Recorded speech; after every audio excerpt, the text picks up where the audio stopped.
today we'll be making a baking soda volcano. So first of all, we'll be adding some baking soda to this cup.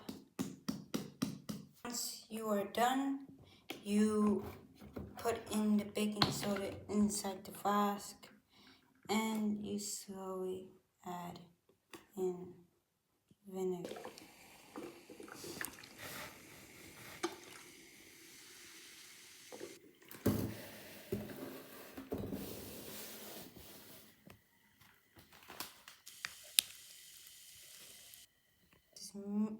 Okay, this is me adding some more vinegar. And let me stir.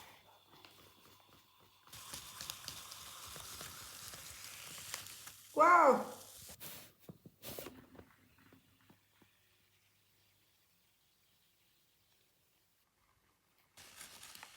And oh, that was a close one.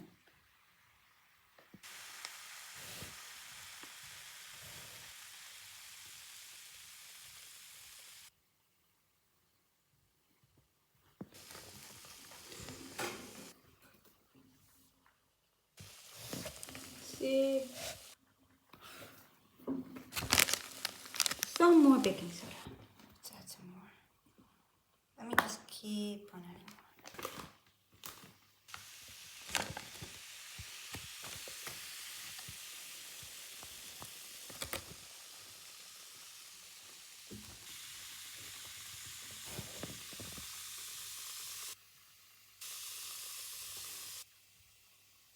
Well, time to wrap it up.